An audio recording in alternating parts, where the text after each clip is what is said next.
The dust came first, a brown veil dragging across mesquite flats. Juniper Avery walked into it, barefoot toes split and raw dress torn at the hem. Heat pressed on her shoulders like a hand. Each breath tasted like iron. The wind pump on the ridge complained in long, rusted groans. Above it, a red-tailed hawk rode the gusts, circling once, twice, then drifting northeast. She followed the bird because it kept moving and she could not stop. The world slid in and out of focus. Creosote and hot metal. A sting underfoot, then another. Thorns lodged deep. When she looked down, her footprints were wet in the dust. A fence line appeared through the haze posts, silvered by years of sun. Beyond it, a low house of weathered boards, a porch shaded by cottonwood, a water tank sweating along its seams. The hawk tilted a wing and slid away from the wind pump as if it had delivered her to the right door. The last steps were strange, like walking in somebody else's dream. She made the gate grip the top rail, and the world slipped sideways. A man rose from a chair on the porch. He moved fast for someone with gray at his temples. His shirt was washed thin sleeves, rolled a Bible closed on the table beside a tin cup. He crossed the yard in long strides and caught her before she hit the ground. "Easy," he said, voice low and certain. "I have you." He carried her inside. The house smelled of coffee and soap, a clean, simple life. He laid her on a worn settee, propped her shoulders, and lifted a cup to her mouth. The first swallow was cold and tasted like rust and sky. She drank in small, greedy sips until the ache in her throat eased enough to breathe without the burn. "Name?" he asked. "June," she said, the sound scraping. "Juniper, if you need it." He nodded. Thomas Hale. He fetched a basin, and Salt washed the blood from her feet with careful hands. When the salt hit, she gripped the cushion and swallowed a cry. He did not look away. He kept his touch steady, a habit made from other fields and other wounds. When he lifted the torn collar of her dress to check for bruising, his fingers brushed a cool oval against her skin. A cameo hung at her throat on a frayed chain mother of pearl set in tarnished silver. He paused. The setting had a tiny seam. He thumbed it, and the lid opened with a soft click. Inside sat two small portraits, faces gone soft with age. One was a young woman with dark hair and clear eyes. The other a woman with lighter features, sober and kind. Behind the darker portrait, a sliver of paper lay hidden. He slid it free and read the inked line words pressed tight by a firm hand. "Forgive me, R. 1865. His breath hitched. He put the paper back and closed the lid. The cameo fell gently against her collarbone. She was watching him now, more awake than she wanted him to know. "It is mine," she said. "No one gave it. No one bought it. I did not say otherwise." He wrapped her feet with clean cotton. He worked in quiet eyes on the task. When he finished, he set the basin aside and poured coffee into a second cup. She took it with both hands and let the heat soak her cold insides. Outside, the wind eased. The hawk called once a high keen that cut through the quiet. He glanced at the mark at the base of her neck where the chain slid under her hair, a small crescent pale against sun-browned skin. He did not touch it. "Who are you running from, Juniper?" he asked. She stared into the coffee until she saw her face in the dark surface. "A man who thinks people can be owned. He has a ranch west of Providence. Broken Arrow." His name, Silas Crane. Thomas's jaw tightened. Not enough to be rude, just enough to be true. "You are on Hale land," he said. "No one owns a person here." "You will not be the first to say that," she said, the corner of her mouth lifting not a smile. "Words do not stop a strap." He let the quiet hold for account. "You can rest today. Tomorrow we will see." She shook her head. Men come fast when they lose face. He nodded once. He knew that truth. He stood and moved through the small room, a man taking stock of what he could offer. The place held not much. A table scrubbed smooth. Hooks with a coat and a hat. A shelf with a few book spines rubbed pale. She saw the green cloth cover of a volume that had been opened many times. Leaves of grass. The top corners wore the soft curve of a thumb. Her eyes flicked to it and back without meaning to. He noticed and said nothing. "Do you have a well, Mr. Hale?" "In the yard. The pump labors, but it gives." He studied her for a breath. "You should not be walking." "I can reach the door." She stood and the room swung, then steadied. He offered an arm. She pretended not to need it and used it anyway. The sun on the porch felt like a hand to the face. The cottonwood leaves trembled green against a white sky. The hawk sat on the wind pump ladder, feathers lifted by the light breeze as if it owned the height. He drew water with the rope and let her pour it over her hands. The heat came off her skin like smoke. On the way back in, she paused at the edge of the garden where tomato vines slumped on tired twine. She reached down and pinched a sucker off a stem. Sap slicked her fingers. The smell was sharp and green, the first good smell in a long time. You keep them staked, she said. When I remember. I can tie them better. She felt the tug in her feet and the press of bandages. Later she added, not wanting to hear him say it. He did not. He stepped aside so she could pass and placed a chair for her near the window where the light was kinder. Sheriff Doyle runs the town, she said more to the room than to him. He smiles for Silas. I know his kind. Then you know they do not ask, they take. He rested a hand on the back of a chair. His knuckles were nicked small half-moons of old work. They find offense here. She looked at him fully now, the Bible on the table, the habits in his hands, the watch he did not wear. Were you a soldier? I was a chaplain.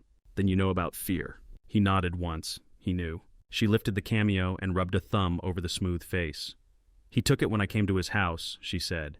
Said he would keep it safe. He kept it in a desk. I took it back when I ran. What else did you take? A canteen, a breath.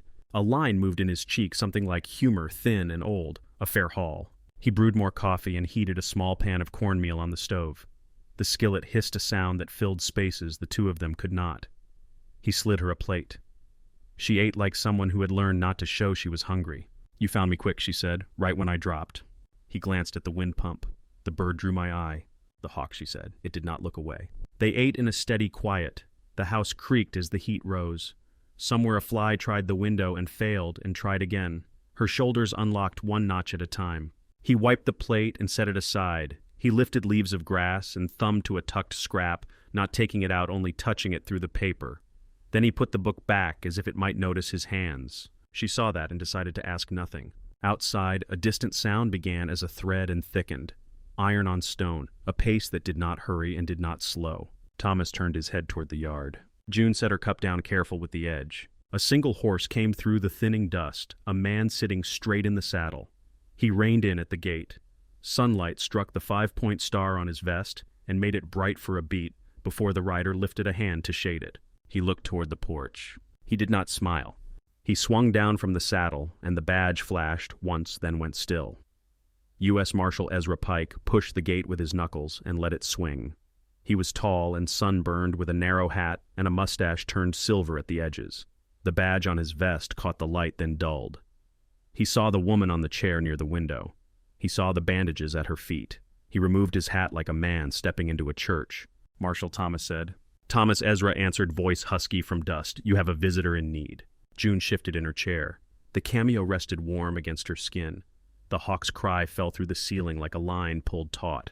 Ezra glanced at the Bible on the table and the green book on the shelf. He gave a small nod that could have meant respect or habit. He dragged a chair with his boot and sat with the ease of a man who knows which boards complain. Name, he said, eyes on June, but not sharp. Juniper Avery, she said. June. He took that in, then studied the bandages more than her face. You ran hard. I ran far enough to reach a door. He reached into his coat and set a small tin on the table. Salve. Good for throbbing, better for pride if you put it on before you sleep. Thomas moved to the stove, poured coffee that had been waiting at a low simmer. Ezra wrapped his hands around the cup and watched the steam cloud and clear. The room smelled of cornmeal and old wood and the sweet acid of tomatoes crushed between fingers. Providence sent word, Ezra said. Silas Crane claims a wife has flown carrying a family heirloom. Sheriff Doyle smiles and nods like a man who hopes the rumor will do half his work. June watched the coffee darken Ezra's mustache. I'm not his wife. I was purchased like a mule and dressed like a bride. Ezra's gaze did not move from the rim of his cup. That is not a marriage by any book I honor. She let the quiet stand and felt the calm in that sentence coat a raw place. He set the cup down. Doyle will come. Not yet. He will bring 2 men and 2 words, request and search. His eyes slid to Thomas. No warrant. Thomas's jaw worked once. He will meet a ditch. You have a ditch, Thomas. You also have a window that takes glass, Ezra said, as if he were talking about weather. June lifted the cameo and turned it once. He stares at this thing, she said softly. Silas. He took it and he stared at it. Not like a man who admires a pretty stone. Like a man who hears a song he knows and cannot place. Where did it come from, Ezra asked. My mother kept it in a box, June said. She would hold it, then put it back and lock the lid. I was a child then. I thought she was keeping it safe from me. Your mother's name, Thomas said. Martha Kincaid, June said. The lie sat near a truth she could not lift. The hawk floated off the wind pump and vanished into the brightness. June listened to the wind and heard her own blood. She wanted to stand and tie vines and set posts and give her hands something to do. Her feet cooled in their wraps and told her to sit. Thomas slid a plate toward her. Cornbread crisped in a cast-iron pan and set with a smear of honey. She broke a piece steam, rising the smell sweet and plain. She ate slow and watched the marshal watch the light. Sheriff Doyle Ezra said more to the room than to anyone was a boy who liked a pressed shirt. He grew into a man who likes the men who make the shirts come to him. He took a second cup, then rose and looked through the screen at the yard. I can sit the porch for a while. You can share the shade for as long as you care to, Thomas said. Afternoon laid itself across the plains, heavy and bright. The wind pump spun without complaint. June slept in the chair for an hour and woke to the sound of a rope sliding in a pulley and the hollow knock of a bucket against a stone lip. She stood and made it as far as the garden. She found a ball of twine and began to work looping stems to stakes with hands that remembered how to make small things hold. Thomas watched from the porch and did not say be careful. He brought water and stood with the dipper while she washed sap from her fingers. Leaves of grass, June set eyes on the book through the window as if it might move. An old friend, Thomas said. My mother had a book with pencil writing in the margins, June said. She would read a line and answer it with her own. Thomas looked down at the twine in his hand. Good company, a poet who lets you talk back. Did your wife like Whitman? June asked, the words quiet but not careless. His head tilted, not a nod. She did. The wind fell. The yard went hot and still. A shadow moved across the dirt. The hawk had returned and glided over their heads and then was gone again, as if it agreed with nothing and everything. The sound of horses came in the later light. It carried like iron rolled in canvas. Ezra rose before the riders were visible. He adjusted his coat so the badge sat where eyes could find it without effort. Thomas set his cup down and stood with his hands where a man could see them. 3 horses broke out of the glare. Sheriff Doyle rode in the middle, his hat clean as boots polished with more care than any part of him warranted. On his left, a narrow man with a scar at his jaw. On his right, a solid one with a new rifle and old teeth. Doyle reined in at the fence and lifted 2 fingers in a gesture that looked like a greeting and a test. Afternoon, he called. We have a matter to resolve neighbor to neighbor. Ezra stepped forward a foot enough to set the badge in the center of Doyle's gaze. Marshal Ezra Pike, United States. State your matter. Doyle smiled with half his mouth. Mr. Crane reports his lawful wife has deserted him and committed theft. He asks the county to assist. I am the county. I ask to look around and to speak with any women on the premises. Thomas's voice stayed even. You do not ask to look around in a man's home without a paper or a cause stronger than a story. Doyle's eyes shifted to Thomas, taking his measure, noting the worn shirt and the straight back, deciding whether old meant weak. We can do this easy. We are doing it easy, Ezra said. You will not cross this fence today. He moved just enough to show a revolver worn to a shine, by use not by vanity. The scar-jaw man studied June through the screen as if the mesh could be blown aside by the right exhale. June sat where she was. She lifted her chin and combed her hair back with her fingers casual and deliberate. The cameo flashed once. Doyle saw the flash and let his smile grow a little. Ma'am, Mr. Crane only wants what is his. Then he wants nothing, June said. Her voice did not rise. Scarjaw shifted in his saddle. Doyle lifted a hand to still him. Words are cheap, he said. Paper is not. I have a certificate. He tapped his vest. You have a document signed in a room where a woman had no voice, Ezra said. That is all you have. The solid man leaned over his saddle horn. We could search and be gone in a minute. No, Thomas said. Scarjaw licked his lower lip and stared at the window again. The light threw June's shape onto the floorboards. The outline looked like a ghost that refused to leave. Doyle held the pause for effect. He was a man who liked the sound of his own timing. Mr. Hale, he said, I do not bring all of Providence with me. I give you the chance to be reasonable. This place has water, Thomas said softly. Reason grows here better than in town. Doyle's eyes went flat for a second, then softened into his smile again. We will try you on a different day, he said. He turned his horse with a gentle heel, the picture of a gentleman denied small favor. The 2 men followed. Scarjaw looked back once over his shoulder as if counting windows. The dust hung in their wake and then settled. The wind pump turned once and stopped. Ezra sat the top step and took out a cloth and wiped the badge as if he were erasing fingerprints that were not there. June exhaled slowly. Her hands shook the kind of tremor that arrives when danger's back is to you. She pressed them to her knees and waited for skin to remember being still.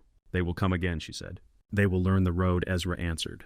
Twilight laid a cooler hand on the boards. The yard went lavender, then blue. The cottonwood leaves whispered, and the pump creaked once with a voice like a door that has seen too many storms. June tied 2 more vines and felt the relief of twine on plant. Thomas fetched a lantern and set it on the table. He read a line of Whitman aloud by habit more than intention, his voice smoothing a line that had caught in his throat long ago. June listened with her eyes closed. The words moved like water across stone. She did not think of Silas or Doyle for a few breaths. She thought of a hand turning a page and a pencil resting in the spine of a book, and the way her mother would smile without showing any teeth when something in a poem surprised her. The hawk did not call. The night insects took the air instead.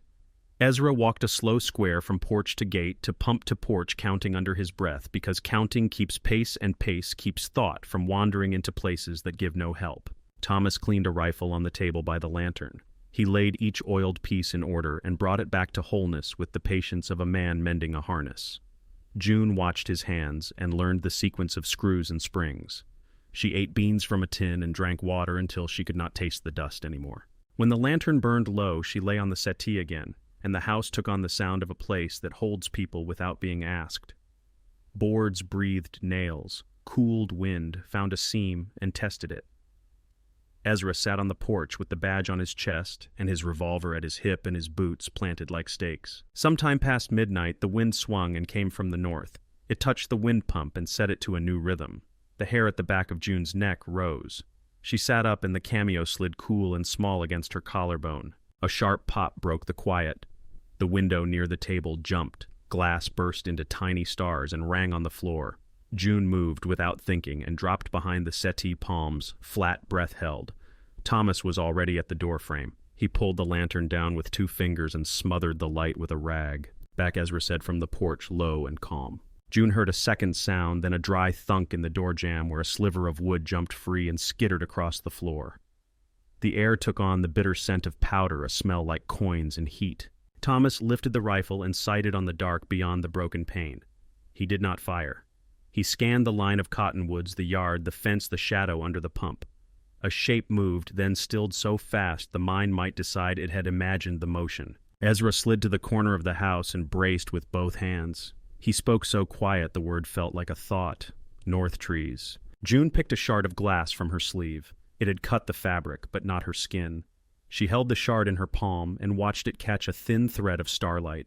Thomas fired once at the place where the dark seemed to breathe. The sound cracked and rolled. Leaves shivered and something like a bird broke from a low branch. The echo ran out toward Providence and died in the grass. Silence returned in a sheet and lay over the yard. June stayed where she was, cheek against the floorboards that smelled of oil and dust and the faint ghost of coffee. Her heart beat in her throat. Ezra waited, counting slow again. When he spoke, his voice was almost a whisper. He was finding out how close he could get. Thomas kept the rifle up. He did not blink.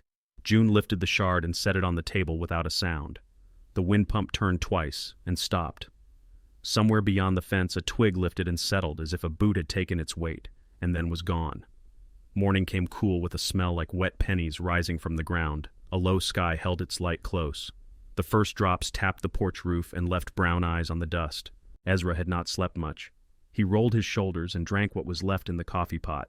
He looked toward Providence as if the town might step out of the haze and announce itself.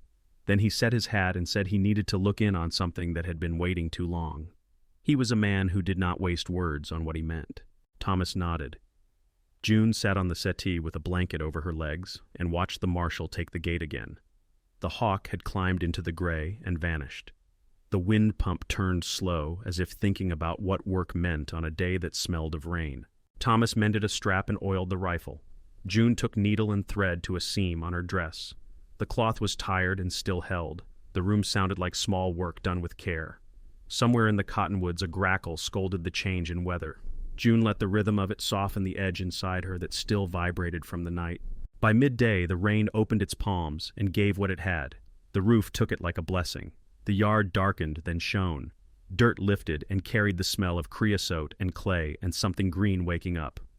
June stood in the doorway and held a hand into the rain palm up. Drops struck her skin and slid away. She closed her eyes for a count and felt the weight in her chest shift and settle. Hooves came through the soft weather. Ezra rode in slow horse wet at the flanks, hat slick with rain. He swung down and untied a bedroll from behind his saddle. The roll held a small box wrapped in oiled cloth. He carried it into the house without ceremony and set it on the table beside the lantern and the empty tin cups. The box was plain, hand-planed with a little brass keyhole, turned dark. 2 letters were burned into the lid, not pretty, just true. MK. June's throat went tight. Thomas stood with his hands on the back of a chair. Ezra put his hat on the hook and took a small key from his vest pocket. It was the kind of key a person hides in stone cracks and floorboards and behind a nail head painted to look like wood. He offered the key to June. She did not reach for it right away. When she took it, her fingers were steady. The key turned and the lock gave with a tired click. She lifted the lid. The room changed in a small way, the way a church changes when someone lights a single candle in a far corner. On top lay a daguerreotype in a simple frame. A young man and a young woman stood in their good clothes, not touching the space between them, filled with a kind of light that had no source on the day the picture was taken. The woman's eyes were dark and held something that looked like a dare. The man had the same set of jaw Thomas wore when he looked at the sky for signs. June glanced at Thomas, then down again. Thomas did not move. He looked at the faces in the silver as if they would decide whether to look back. Under the photograph lay a tied bundle of paper edges, browned ink gone faint and brown. June loosened the ribbon. She did not open the first letter yet. Her fingers found a small pouch. Inside it rested a thin gold band and a lock of dark hair tied with a blue thread. The hair shone even in the low light, a color between river mud and raven wing. June set the pouch down and touched the folded paper inside the lid of the box. It was a little leaf torn from a notebook, the edges soft as felt. Forgive me. R. 1865. The same script that had sat behind the cameo portrait. The same year. A line that had been waiting in the dark. She lifted the top letter. The paper crackled. She read with her mouth. Her voice made the ink real again. In the first lines, a woman named Martha was called Beloved, and a woman named Rose named her own fear and hope like she was naming weather. There was a river and men with old scars and new money and the lie that would be kinder than truth for a man who wore a collar and carried a prayer book into places where bullets whined.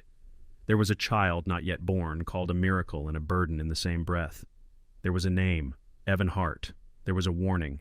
If that name reached you, run. He would change his name the way a snake sheds old skin and keeps the same eyes. June stopped once to breathe. The rain thickened, then eased. Ezra did not shift. Thomas stood like a man who had lifted weight he had not believed he could still lift. The next letter smelled faintly of camphor when she opened it. The date placed it in early spring. Words rolled out into the room. Dawn and a midwife with quick hands and a fever that rose like the sun and would not fall. A daughter born with a crescent at the base of her neck. 10 fingers, 10 toes. The mother's hands too weak to hold, then strong again, and desperate, then forced to let go. A name given in secret.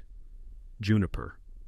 A note that the child belonged to the man Rose had loved before a river burned its mark through her life. There was gratitude that sat like a stone in the chest. There was a plea that sounded like a woman on her knees. June set that letter down and held the table so that her hands would remember how to steady wood. She could feel Thomas's breath in the room the way you feel a stove when the fire has just taken. She opened the last letter in the bundle. The handwriting had changed a little, as if the woman had written from a bed and the pen had been heavier than the hand wanted. The words spoke of a fever broken, and a peace made that was not peace at all. A man had found her in a place with white curtains and clean floors. He had smiled and bought the air around her with the sound of a blade against a whetstone. He had named a price for leaving a child unknown. The woman had agreed to a bargain because refusal would have made a different ruin. In the letter was a promise to vanish so that the child could exist without a shadow the size of a man's obsession. In it was a name that did not belong on any loving mouth. Silas Crane. June folded the paper along its tired seams and set it with the others. The sound her breath made when she let it out was small. She was not sure whose breath it had been holding. Thomas took the daguerreotype and brushed a thumb across the woman's cheek, as if the plate were dusty and not something else. His eyes were wet in the way a man's eyes get when smoke rises right for once. He looked at June, not quick, not slow. He took in the shape of her face and the line of her mouth and the way she held her shoulders when she held herself together. He looked at the place under her hair where the chain touched skin, and he knew the pale crescent there, the way a man knows a road he has walked 100 times in the dark. June touched the cameo where it lay. It was cool, then warmed by her skin. She did not ask a question. Questions had spilled already. The answers sat in paper and silver, and the eyes of two people who had lost 20 years to a man's wanting. Ezra stepped back a little, as if space were something he could give and not just notice. He picked up the green Whitman from the shelf and turned it in his hands until a page fell open that had been opened often. There in the margin sat a note in a hand that had written the letters on the table. Share with M someday. The pencil had bitten the paper enough to leave a trough you could feel with a fingertip. June saw the line and did not move for a count. Then she reached out. Her finger found the indentation where the word had pressed and followed it across the margin, slow like a person touching a scar. Thomas spoke without lifting the words any higher than the table. Rose liked to argue with poems. She taught me to do the same, June said. It came out before she could decide how to fold the sentence. They both heard what the sentence meant. They let it sit between them, not hot, just real. The rain softened and became a steady sound that sat in the ears like a low song. The cottonwood leaves glowed a darker green. The air felt like a hand on the back of the neck, cool and kind.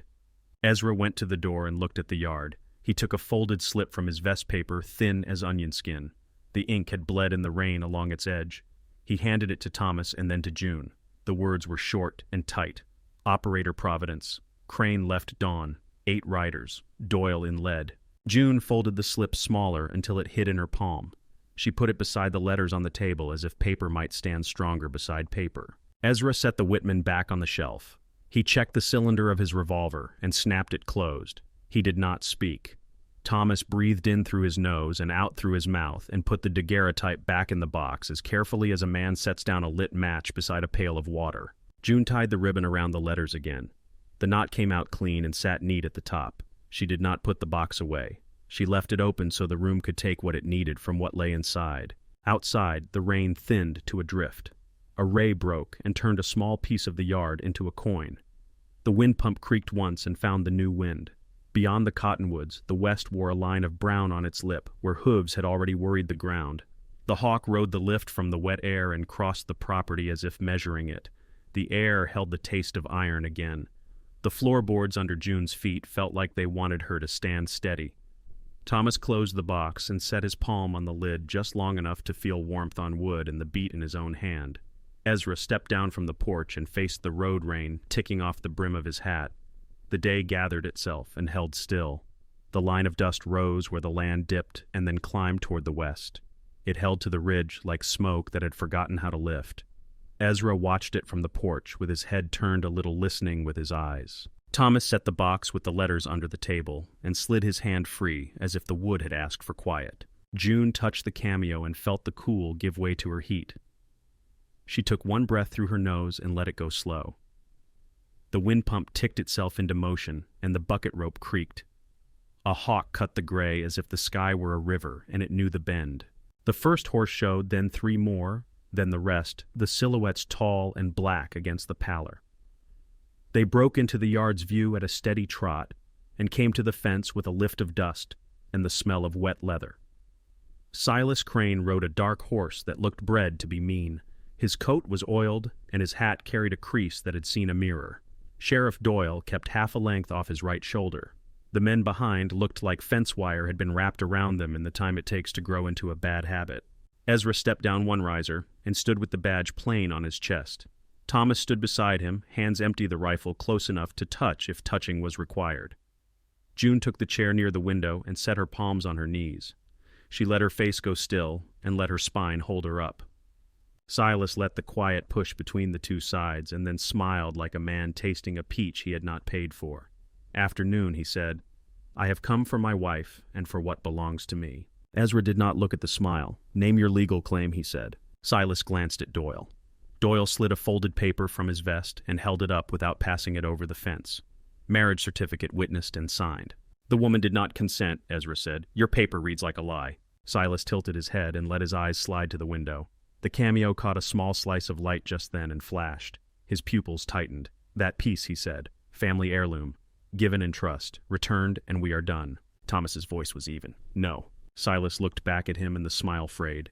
"You are on your own out here," he said. "Not in the eyes that matter," Ezra said. Doyle tried his smile. Rain clung to his brim and dropped in a steady rhythm. "Marshal Pike," he said, "no one is breaking the law. We are asking friendly." "You are standing with 8 armed men and a story," Ezra said. "I do not hear friendly." The scar-jaw rider leaned forward in his saddle and peered through the mesh. June did not move. Her hair was smooth over the small crescent at her neck. Scarjaw licked his lower lip. The hawk passed over, and its shadow crossed his face in a sweep. Silas shifted in his saddle and spoke as if to himself. "You look like her." June placed her fingertip on the cameo and held it there. "I look like myself," she said. Silas's horse snorted. He laid his palm on its neck and let the animal settle. He was good with horses. A man like him had time to be good to the things that would not speak against him. Ezra took one step, the sound of his boot clear on the porch. "Turn around," he said. "Take your paper to a judge who is not for sale. Bring a warrant that does not turn a person into a possession." Silas considered Ezra in a way that measured bone and tendon and age and resolve. He let his eyes drift to Thomas. He did not know what to make of Thomas, so he looked back to the window to June, to the flash of silver that was not bright enough to blind him. He lifted his hand, and for a second it seemed he might tip his hat and ride. He drew and fired at the house. The sound broke the day in half. Glass leapt from the kitchen window and fell in a clear rain. June dropped behind the chair and felt the bite of grit on her cheek. Ezra did not flinch. He pulled and fired at Silas's shoulder. Thomas lifted and fired at the man to Silas's left, not to hit, to move him. Horses sidestepped. Men swore. Doyle jerked his reins, and his horse threw its head and snapped foam. The bullet cut Silas's coat and took a piece of him. He rocked back and barked a sound that was not pain and not anger, but something that held both. He spurred the dark horse and ripped the fence line boards, cracking nails, singing "Free." He pressed low and ran. 2 riders moved to follow him. Ezra's second shot smashed the top rail in front of them. The splinters came up like a broom. Scarjaw pulled his horse short and caught the animal hard in the mouth. The solid man aimed and then thought better and put his barrel down. Doyle shouted a word that did not mean anything and saw that, and then turned his horse and did the thing it actually meant. He fled. Ezra took the yard in 3 long strides and vaulted the broken fence. Thomas followed with the rifle and the weight of years forgotten by his legs. Water pulled at their boots. Mud begged for more men and got 2. June reached the open doorway and steadied the screen to keep it from banging itself to pieces. The trail cut toward the cottonwoods and the low ground where water liked to lie. Mud took prints and did not hide them at first, then began to smear truth. A splash of red struck a leaf and slid down the midrib, neat and obscene. Ezra did not slow. He moved through the gallery of trees the way a man moves through a place he had prayed once and had not forgotten how to be quiet inside the act. They reached the shallow creek. The rain had brought it up over its ankles. The water had learned a faster talk. Silas had crossed at a bend where a fallen log made a line that a horse could use if a man pressed hard enough and trusted luck. Blood dotted the bark, once a color that did not belong in water, then vanished where current did what current always does. On the far bank, hooves had churned the ground and then found a place with stones. Tracks lost themselves in the ordinary. Ezra stood with the water licking his boots and listened. His chest rose and fell. His eyes narrowed. He looked left and right, reading the grass and the scatter of small stones like a book that hid its vowels. He marked the place where a twig had broken and where a late moth had taken shelter under the leaf of a willow. He breathed and let it go. "He is hurt," he said, as if the creek might carry the words to a place where they had use. Thomas angled his face up to the sky. The scent of iron had thinned into the sour of sap and the sweet of wet cottonwood. He closed his eyes for one breath and saw a woman's hand press a note into the corner of a page. He opened them and saw only the worn side of Ezra's hat and the clear, quick run of water. They turned back. The yard looked different when they returned because broken things make a place feel like it knows more than it did. June stood on the porch with the broom in her hands. She had already pushed the worst of the glass into a pile and left it there for a better moment. The cameo had vanished under her collar. Her eyes were bright and dry. She did not ask if they had found a man in the river. Ezra nodded once and stepped to the table. He checked the revolver and reloaded. He set the badge on the wood and wiped off a smear of mud with his thumb. Thomas leaned the rifle in the corner and looked at the kitchen window. He would fix it. He would not fix it now. June poured water and held the dipper until Ezra took it. He drank and let the water find the places the coffee had missed. He set the dipper back in the bucket and waited for the chill to leave his teeth. Afternoon dragged its feet across the floor. The rain had moved east and left a clean smell behind. Ezra took the porch again. Thomas spent an hour in the yard resetting a fence rail and making a neat pile of the ones that could not be coaxed back into work. June tied a last row of tomatoes and then sat with the Whitman open on her lap, the ribbon marking the page with the penciled line. She touched the margin where the pencil had bit and felt the trough of the note the way you feel a pulse through cloth. The light went gold and then gave up its gold for blue. The hawk had gone to a roost that people could not find. Crickets started where the hawk left off. June lit the lantern and set it low. Ezra shook his head once, and she turned the wick so the flame sat no higher than a thumbnail. The first hour of dark passed quiet. The second was not quiet. A horse snorted where no horse should be, and then did not snort again. Ezra stood and slid into the edge of the house. He moved like a man placing his feet on boards no one else could see. Thomas held his breath and listened for the small, wrong sound. It came. A foot on a porch board that knew who belonged to it and who did not. The front door held its latch like a secret that had not been told in years. The kitchen window had no glass left to stop a man who thought himself quiet. The air changed a temperature shift that rooms know when a body moves through them. June sat up slow. She put her hand to her neck where the chain lay. She did not touch the cameo. She turned her head and looked at the doorway of the small room where she slept. The door was half closed the way Thomas had left it so the lantern would not throw a full rectangle of light inside. Ezra slipped toward the back, toward the darker seam of house, and Night Eyes gone the color of the space they stared into. Thomas moved to where the wall gave him cover, and the corner let him see both the kitchen and the bedroom door. He breathed through his nose and felt the wood under his palm. A board moved in the small room. It did not complain. It sighed like an old person who has sat down and knows the chair will hold. The knife did not make a sound when it cleared a sheath. The air made a sound where it left a man's mouth. Thomas found the sights and let the front one settle. He did not fire. Not yet. The house bent toward the next breath the way a tree leans to wind and waits for the gust to show its size. The knife's shadow slid across the threshold before the man did. Silas Crane stepped from the small room with the blade low, and his shoulders turned to make himself narrow. His coat was torn at the side. A dark wet showed through the fabric and spread as he breathed. June rose from the settee as if woken gently. She did not look at the knife. She looked at his eyes, and she let hers go cold. Thomas held his sight on the spot above Silas's heart. His finger took up the slack and found the last ounce of pressure. He did not pull. Silas moved with a speed that came from a lot of practice and not much conscience. He crossed the room in 2 long steps and caught June by the arm. The knife came up and kissed the skin under her chin. A small line bloomed there, thin and red. Now Silas said, quiet and amused, "Now we talk." "Let her go," Thomas said. His voice did not rise. "Put your gun on the table," Silas said. "Put it down and step back, preacher." Thomas set the rifle flat without taking his eyes off June. He opened his hands to show they were empty, and took 1 pace back. Ezra did not move.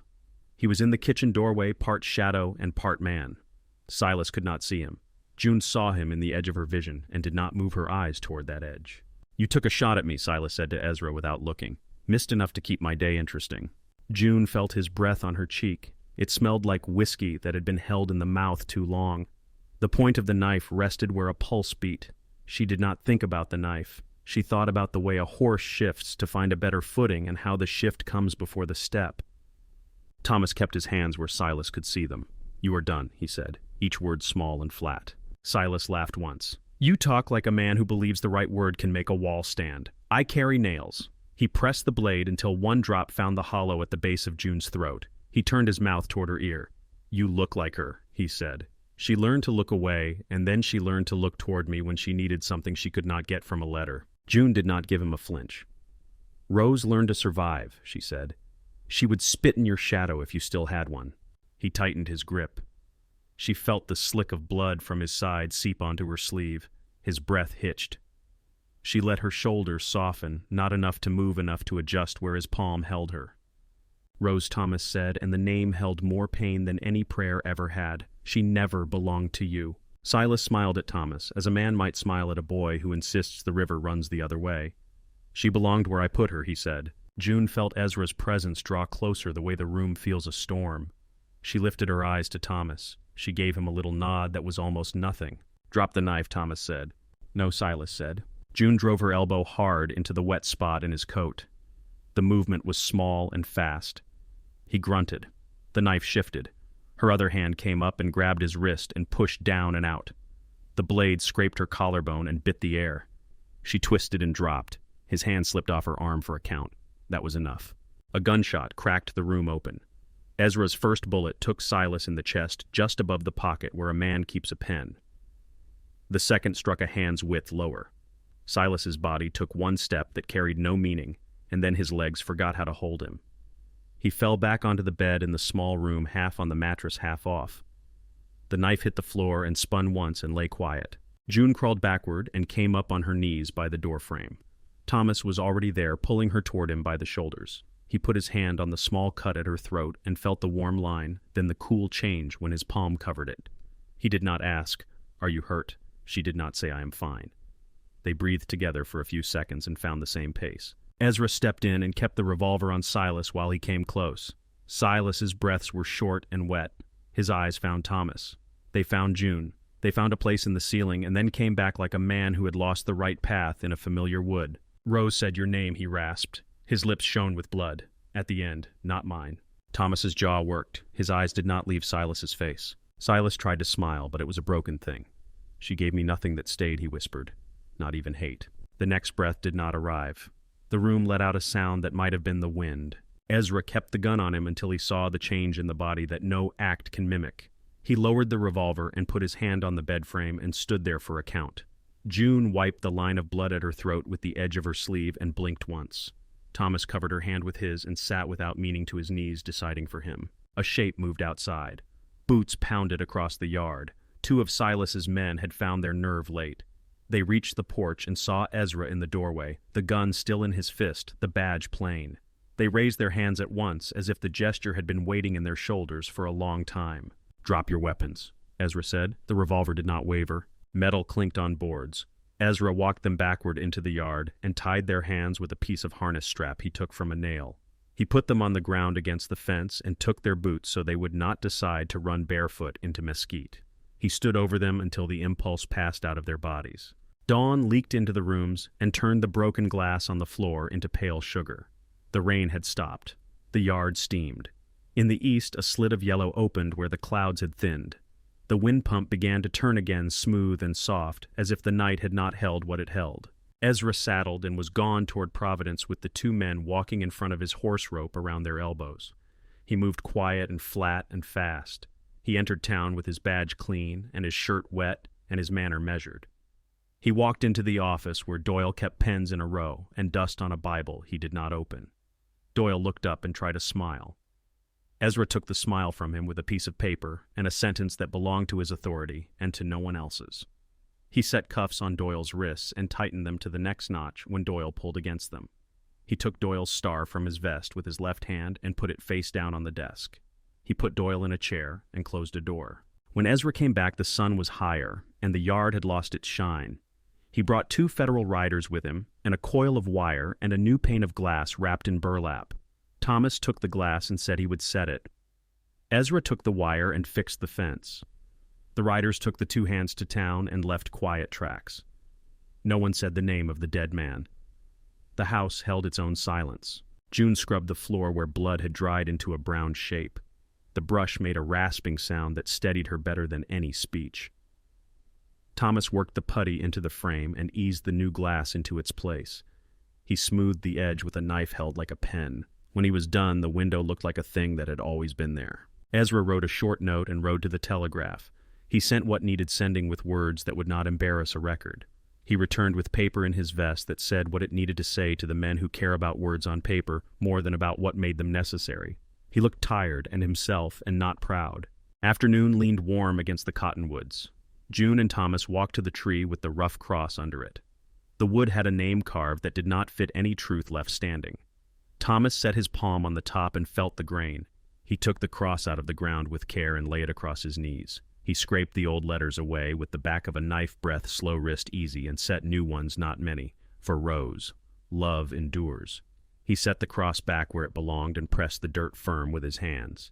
He did not pray with words. He let the leaves make a sound that was enough. They stood there and listened. The hawk crossed above them lower than it had flown all week and tilted one wing as if to answer or disregard. June reached up without thinking and slid a finger under her collar to touch the cameo. The silver was warm. The portraits inside were safe in their little house. The note behind the portrait had said everything it would ever say. June did not open it. Back at the porch, Thomas oiled the wind pump with a tin that used to hold candy. The pump took the oil like a joint takes relief. The squeal that had haunted the last weeks gave way to a quiet turn. Water rose at the handle like a promise fulfilled without a speech. June drew a bucket and set it by the tomatoes. She watered the base of each plant and watched the dark spread out into the lighter dirt. The leaves lifted. Inside the box with the letters sat open on the table. Sunlight rode the edge of the lid. June opened the Whitman and found the page with the pencil note. Share with M someday. She took a stub of pencil from the drawer where Thomas kept string and nails and small things that will matter later. She wrote 2 words in a light hand under the old line. And we did. She set the pencil down and closed the book. Ezra leaned his chair back and let the front 2 legs find the floor again. He set the badge on the table for the weight of it to rest there. He looked at the window and saw Thomas's careful work and nodded. He looked at the cross under the cottonwood and nodded again. He let his eyes find June and Thomas where they stood near the garden. He did not say a thing to make the moment bigger or smaller. The day went forward. The wind pump turned without a cry. A fly tried the new glass and failed and tried again. A kettle clicked as it cooled. June tied a last knot in the twine and snipped the tail of it with her teeth. Thomas wiped oil from his hands with a rag that had once been a good shirt. Ezra put the badge back on his chest. The hawk found a thermal and rose. They walked the fence together and checked the rails and the wire. June's feet were sure in their bandages. Thomas's stride matched hers without meaning to. The sun laid a clean warmth on their shoulders. The land smelled like rain that had chosen to stay. The cameo touched skin and lay quiet. The house at their backs held to its shape. The cottonwoods kept their leaves busy. The road to Providence ran straight where it passed the gate, and then bent around the shoulder of a hill as roads do when they have been taught by land. Thank you so much for listening to today's story. If this story resonated with you or made you reflect, I'd love to hear your thoughts, so feel free to share them in the comments below. And don't forget to subscribe and hit the notification bell so you won't miss the next story.